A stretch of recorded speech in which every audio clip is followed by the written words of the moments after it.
Audio क्रमांक 6, book code H_PN_06। पुस्तक का नाम गृहस्थ जीवन एक तपोवन। लेखक पंडित श्रीराम शर्मा आचार्य। विवाह खिलवाड़ नहीं, भारी दायित्व है। सड़े गले विचारों वाले दकियानूसी समुदाय में यह अपेक्षा की जाती है कि विवाह के उपरांत जल्दी ही संतान होनी चाहिए। उसे सौभाग्य समझा जाता है। विवाह हुए कुछ समय निकल जाए और संतान न हो तो चिंता की जाने लगती है। वधू को बंध्या कहकर उस पर दोषारोपण का सिलसिला चल पड़ता है। दूसरा विवाह कर लेने की बात सोची जाने लगती है। खाली गोद नारी को अभागी कहा जाने लगता है, जबकि ऐसे अधिकांश मामलों में पुरुष की दुर्बलता ही आधारभूत कारण होती है। लड़कों में बचपन से ही कुटेवें पड़ जाती हैं और वे अपना पुरुषत्व खो बैठते हैं। ऐसी दशा में पुरुष की हीनता का दोष नारी के सिर पर मढ़ने का रिवाज ही व्यापक होते देखा गया है। जिनके जल्दी जल्दी कई बच्चे हो जाते हैं उन्हें भाग्यवान कहा जाता है। लड़के हुए तो सोचा जाता है कि कमाई से घर भरेगा। लड़कियां होने लगे तो लड़कों की प्रतीक्षा में उस संदर्भ में और भी जल्दबाजी के प्रयोग किए जाते हैं। कई बार तो इसी प्रयोग में ढेरों लड़कियों से घर भर जाता है और उनके लिए जननी को लज्जित तिरस्कृत किया जाता है। विचारणीय प्रश्न यह है कि क्या विवाह के उपरांत जल्दी ही बच्चे होने चाहिए और उनकी संख्या बढ़ती ही रहनी चाहिए? समय को देखते हुए यह चिंतन सर्वथा अनुपयुक्त ही कहा जा सकता है। ईसा के 4000 वर्ष पूर्व संसार भर में मनुष्य की जनसंख्या 5 करोड़ के करीब थी। अब वह बढ़कर 500 करोड़ हो गई है। यह बढ़ोतरी यदि इसी चक्रवृद्धि गति से चलती रही तो अगले 50 वर्ष में यह गणना 1000 करोड़ तक पहुंच सकती है। वर्तमान स्थिति का पर्यवेक्षण करने से पाया गया है कि जितने मनुष्य अभी हैं उनके लिए खाद्य पदार्थ कम पड़ रहे हैं। ईंधन बेतहाशा घट रहा है। लकड़ी, कोयला, तेल, बिजली आदि को अधिक मात्रा में उपलब्ध किए जाने की पग पग पर आवश्यकता अनुभव की जाती है। बढ़ती हुई आबादी के लिए रोजी, शिक्षा, चिकित्सा, मकान, कपड़ा आदि सभी जीवनोपयोगी वस्तुएं कम पड़ती जाती हैं। अनुमान है कि यह संकट अगले 50 वर्ष में अत्यधिक भयावह रूप धारण कर लेगा। कारखानों की बढ़ोतरी से हवा और पानी विषाक्त होता चला जाता है। खाद्य के साथ खनिजों की भी कमी पड़ेगी। धरती का जितना दोहन संभव है उसकी चरम सीमा पर जा पहुंचा है। जनसंख्या बढ़ते रहने से पर दुर्भिक्ष पड़ेंगे। बेरोजगारी, बीमारी, अशिक्षा का अनुपात बढ़ेगा। ऐसी दशा में प्रगति के लिए किए जाने वाले सभी प्रयास ओछे पड़ते जाएंगे। मनुष्य जाति क्रमशः मुसीबत के अधिक गहरे दलदल में फंसती जाएगी। विज्ञजनों की पुकार है कि अब धरती का बोझ न बढ़ाया जाए, संतानोत्पादन रोका जाए। इस कारण जो भारी विपत्ति बढ़ रही है उसे यहीं पर विराम दिया जाए। कुछ वर्षों तक संतानोत्पादन को समाज द्रोह घोषित किया जाए। जो समझाने पर नहीं समझते उन्हें कड़ा दंड दिया जाए। जिस भी उपाय से प्रजनन रुकता हो उसे काम में लाया जाए। परिवार नियोजन की आवश्यकता जनसाधारण को समझाने के लिए सरकारें विपुल धन खर्च कर रही हैं, पर अनगढ़ों की कमी नहीं। वे अपने लिए स्वयं विपत्ति मोल लेने से बाज नहीं आ रहे हैं। यह भारी चिंता का विषय है और भयानक दुर्गति की संभावना का भी। लगता है कि नासमझी की विकल्प प्रताड़ना ही हो सकती है, भले ही वह शासन द्वारा, समाज द्वारा या प्रकृति द्वारा की जाए। कुछ समय पहले यह समझा जाता था कि विवाह एक अनिवार्य आवश्यकता है जिसे हर किसी को करना चाहिए। अयोग्य लड़कियों और लड़कों को भी किसी प्रकार इस बंधन में बांध दिया जाता था। विवाह का अर्थ यौनाचार की खुली छूट भी है। यौनाचार का प्रतिफल है संतानोत्पादन। यह क्रम चल पड़े तो फिर बहुत समय तक चलता ही रहता है। एक एक जोड़ा कई कई संतानें जन्मता है। उनकी संख्या कई बार तो 10-12 तक पहुंचती है। औसत प्रजनन 4-5 तक तो होता ही है। इनमें से 2-3 मर भी जाएं तो भी हर 50 वर्ष में आबादी दूनी हो जाती है और फिर वह चक्रवृद्धि दर से बढ़ती है। इनमें से अधिकांश अनगढ़ और अशिक्षित होते हैं। उनके शरीर के लिए उपयुक्त आहार, जल, हवा और मस्तिष्क के लिए शिक्षा संगति का प्रबंध न होने पर भी उस उत्पादन को अनगढ़ होना ही चाहिए।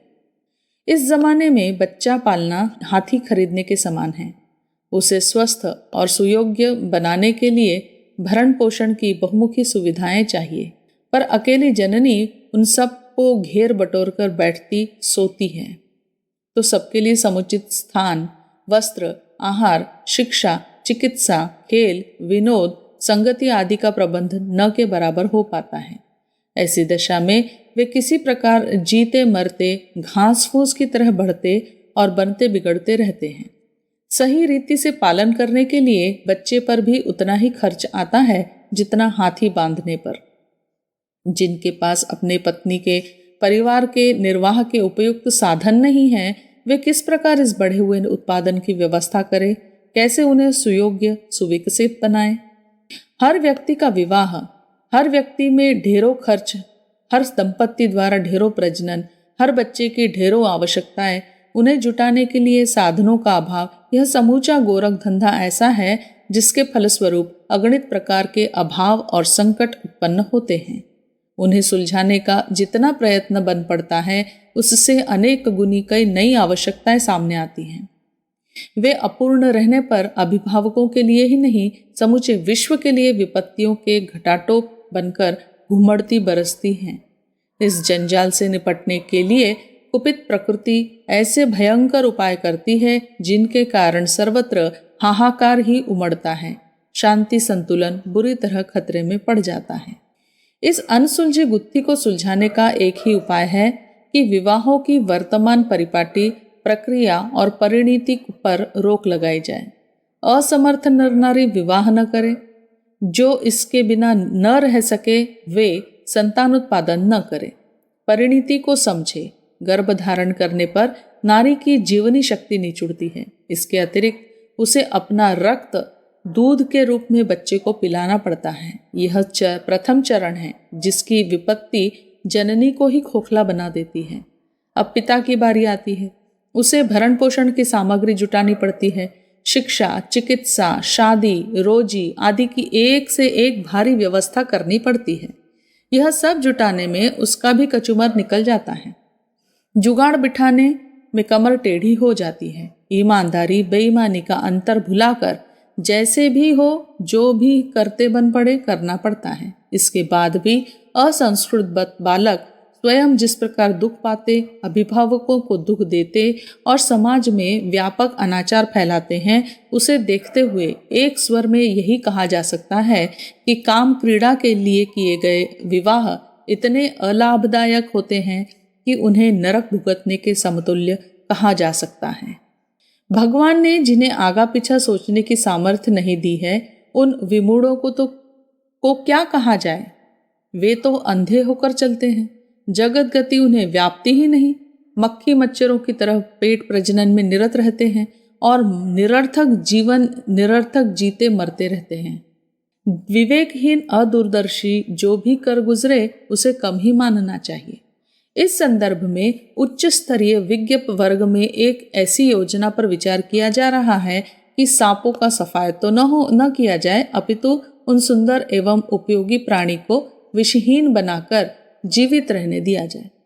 तात्पर्य यह है कि विवाह तो होते रहें पर वे बच्चे पैदा न करें। परिवार नियोजन इस कार्य पद्धति का नाम है।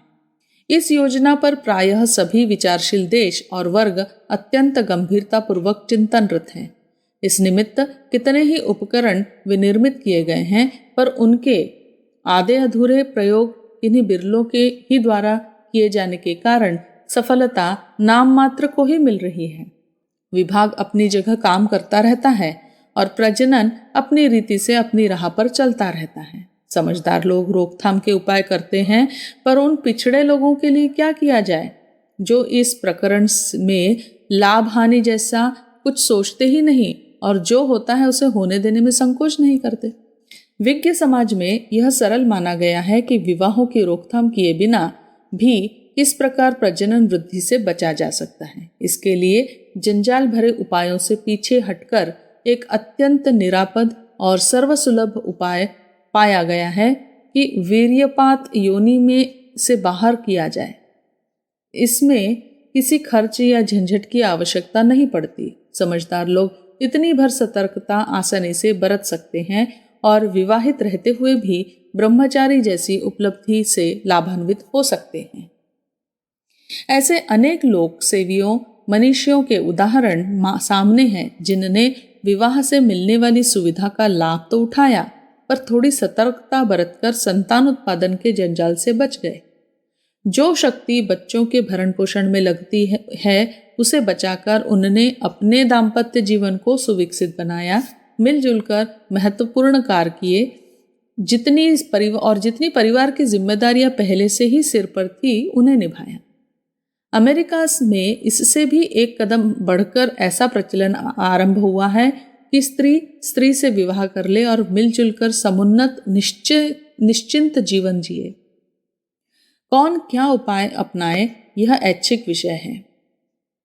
अविवाहित रहने से लेकर परिवार नियोजन के कृत्रिम उपायों तक जिसे जो सूझ पड़े वह उस राह को अपनाए, पर ध्यान इतना अवश्य रहे कि यह समय आंखें बंद करके संतान उत्पादन करते रहने का नहीं है। प्राचीन काल में इसके लिए ब्रह्मचर्य सर्वोत्तम उपाय था। उसे साहसी और संयमी व्यक्ति अभी भी अपना सकते हैं। जिन्हें बच्चे पालने की इच्छा है वे पिछड़े लोगों के बहुप्रजनन में से कुछ अंडे बच्चे अपने घोंसले में रखकर उन्हें पोसने और पढ़ाने, स्वावलंबी बनाने का पुण्य परमार्थ जैसा कार्य अपने लिए चुन सकते हैं। जिनके पास कोई स्थायी संपत्ति नहीं है, जो रोज कमाते और रोज खाते हैं, जिनकी पत्नियां कमाने धमाने की स्थिति में नहीं हैं, ऐसे लोग भी अपने पीछे कई कई बच्चे छोड़कर मर जाते हैं। इन स्त्रियों की सबसे अधिक दुर्दशा होती है।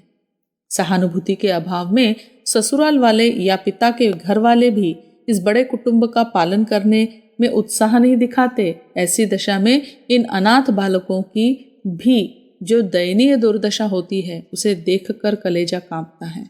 कई परित्यक्ताओं के बालकों को भी ऐसी स्थिति में निर्वाह करना पड़ता है।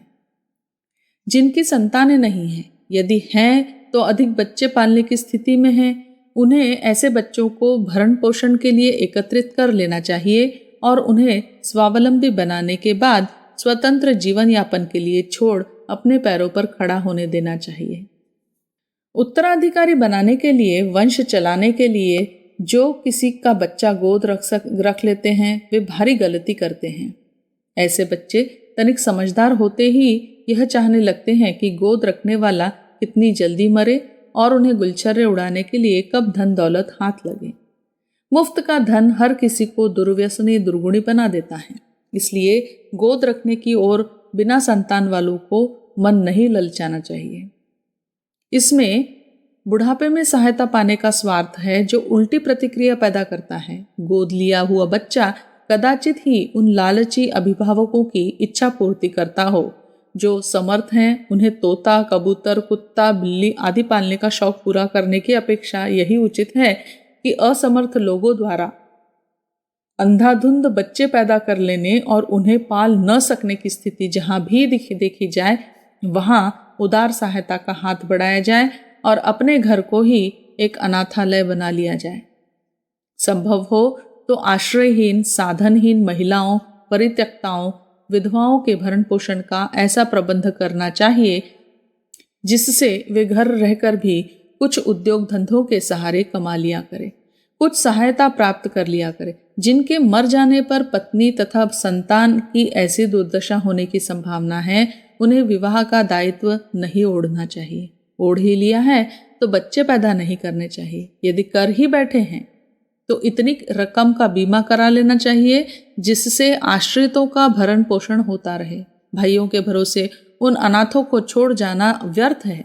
स्वार्थांध हो विधवाओं की बची पूंजी हड़पने का जो प्रयत्न करते हैं, सहायता तो क्या देंगे।